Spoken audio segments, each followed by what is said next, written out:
Good afternoon. My name is Kevin Cleghorn. I'm the Saline County Coroner and President of the Arkansas State Coroners Association. My name is Ahmed Youssef. I'm the medical ICU director in the hospital here at Saline Memorial Hospital. My name is Mark Chu, a family physician with Family Practice Associates. I want to thank you guys for joining us today, and thank you, Dr. Youssef and Dr. Chu, for joining me with this.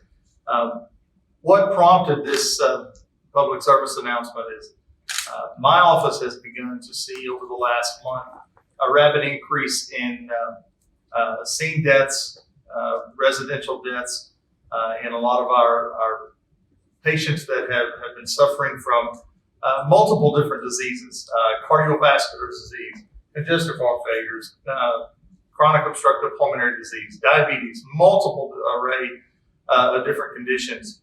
And in some of our community leadership meetings that we've had during this situation that we have found ourselves in, we have been discussing multiple different agencies, the hospitals, and not just here in Saline County, but statewide. I've been on multiple conference calls with different disciplines.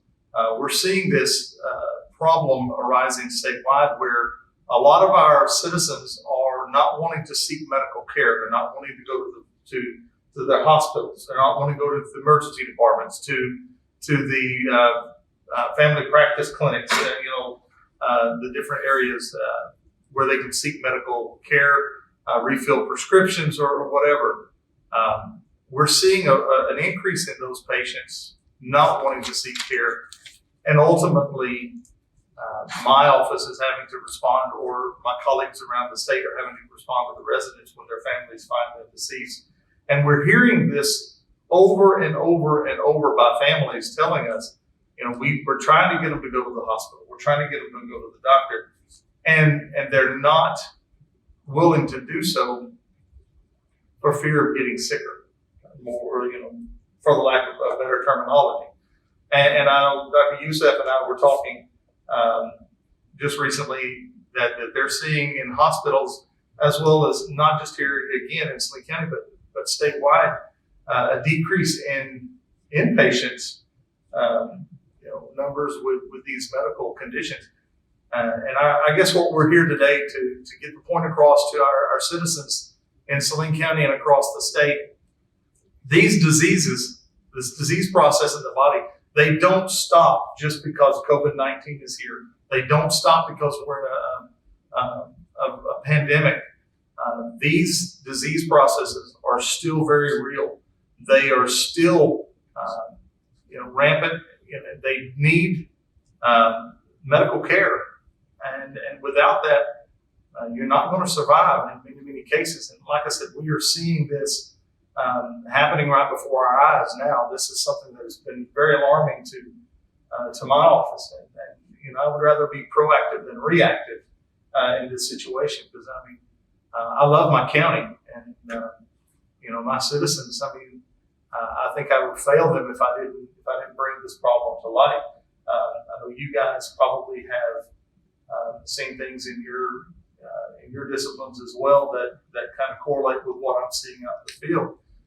So I reached out to the Dr. Pafford, Dr. Youssef, and his staff here at Saline Memorial to join me with this public service announcement to bring light to our communities. Folks, whatever we do, if you've got family that have these diseases, they have medical issues, that they're on medications. I know we're quarantining a lot. We're being quarantined a lot. The elderly population, it's not safe really for them to go out a lot of times when their immune systems are not the best. We need to be checking on them. We need to make sure that we are making sure they have their medications daily, encouraging them to go to the hospital, seek the medical care that they need. That's ultimately what we're here for today. Dr. Youssef, if you want to give insight as to what we're seeing on an inpatient level, maybe corroborate what we're talking about. I appreciate the chance to kind of speak to the community at large. And on behalf of the hospital staff, right, which is what I can speak to directly, is that we're definitely seeing an increase in the sicker patients, and that people are staying home until the very, very, very kind of last moment and coming in so sick that it's very difficult to kind of get them back. Right? So we're seeing many people for reasonable reasons, the fear of getting the virus and so on and so forth, trying their best to stay home, sheltered in place the way that we've been told over and over again is the right public health decision. However, we're open for business. That's what we've been saying over and over again as a hospital. What I mean by that is that, we have developed in the hospital protocols and policies to ensure that we keep separated patients that are at risk for, that are presumed or possible potential positive patients for the virus, and everybody else. We have floors set up in a manner, enough PPE, negative pressure areas in the hospital set up so that we don't put people at risk who have other chronic comorbidities that are presenting for acute exacerbations of those comorbidities, being at risk from getting infected someone here. And our nursing staff and our RT staff, but everybody from all the way to the top, from the admin all the way down to the dietary teams, all understand and have done a tremendous job here in ensuring that we keep people who are not infected with the virus and not presumed separate from everyone else. That's a guarantee I can make from in terms of the effort that we're putting forth in the hospital. And so I'd encourage, just like our coroners are talking about today, that the best thing that you can do if you're ill is go see a doctor, right? And Dr. Chu will talk about what it means from an outpatient perspective. And if you're sick enough to have come to the hospital before all this, you're still sick enough to come to the hospital now. And that's what I kind of reassure you to understand. If you were going to call 911 before this COVID thing happened, you should call 911 now. And we'll take care of you. And if you're not sick enough to be in the hospital, I promise you we won't put you in a place that you don't need to be. We're being very judicious about ensuring that we're putting people who need to be here and letting people go home who need to go home. So I'll pass it off to Dr. Chu and kind of hear what you have to say. Yeah, thank you guys for that insight there. That's very helpful. In the outpatient setting, I understand people don't want to come to the same as with the hospital, they don't want to come into your doctor's office for fear of getting sick. But with this pandemic here, we've had a lot more opportunities to do what's called telemedicine. You may hear it referred to as an e-visit or a telehealth visit. However it's referred to, it's a safe and secure method of having a visit with your physician or your healthcare provider in the safety and comfort of your home. Now, it's no replacement for that hands-on, face-to-face experience you'll have in an office. But, like Kevin says, your diabetes, your hypertension, your chronic disease process, they still happen. They're still there. They don't pause because we're in a pandemic. And so you can have exacerbations, and it's something that we can potentially address, help you manage a little bit better, so that you don't let that diabetes get out of control. You don't end up in the hospital with your blood sugars, or in the ER with your blood sugars too high. And so it does put a lot on the patients to help kind of, manage and monitor themselves as well. But the telemedicine allows us to see you the patient, you see us, help hopefully treat, manage a little bit better. And it's not only for the acute things, but for chronic things, but for acute problems too. So call your doctor's office. Every office is going to have a little something different. They may call a little something different, but I know in our office we've trained our staff, our schedulers, our nurses, our MAs to help patients when they do call. If they have trouble logging in or getting to the website, we give them some basics of how to get to where they need to be so that we can get that visit, see you, treat you, and hopefully keep you out of the hands of these two guys to my right here. Absolutely. The bottom line, guys, my philosophy is I would rather them see you than to see me. Yeah, I agree. Most definitely. And ultimately, if we don't take care of our families, if we don't take care of ourselves, we don't take care of these medical conditions, seeking the assistance of these guys, especially Dr. Chu, much rather start on that end of it. Go see Dr. Chu, go see your primary care physicians. That way I don't have to come and see you. And that is the announcement. That's the message we want to get out.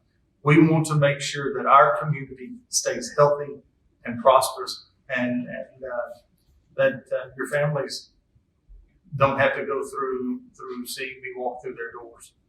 Ultimately, I guarantee you, any one of us, you have questions about healthcare, your doctor's offices are willing to answer anything any questions that you may have.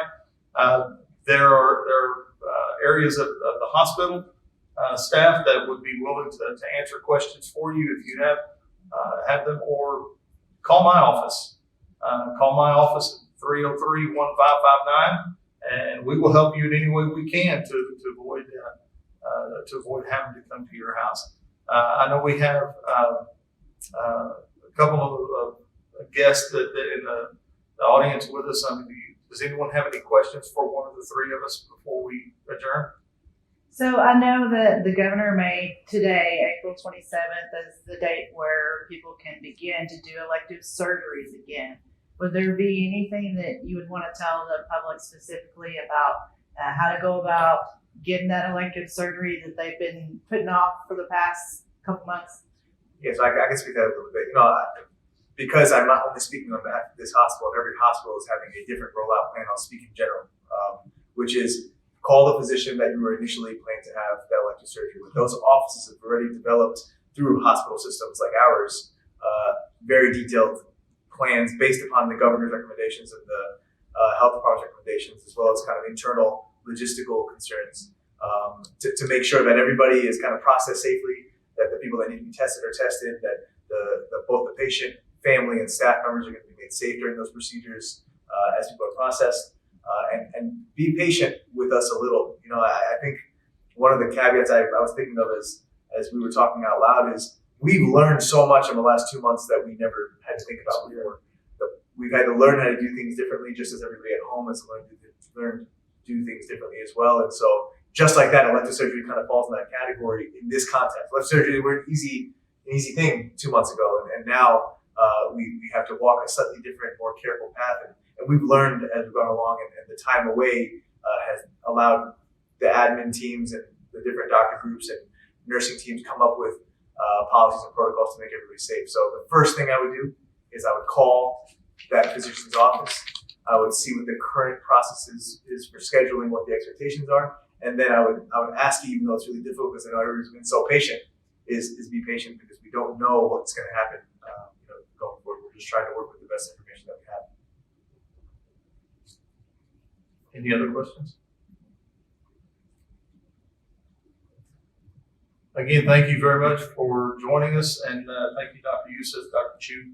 We appreciate what you guys are doing on the front lines with this pandemic. So thank y'all again very much.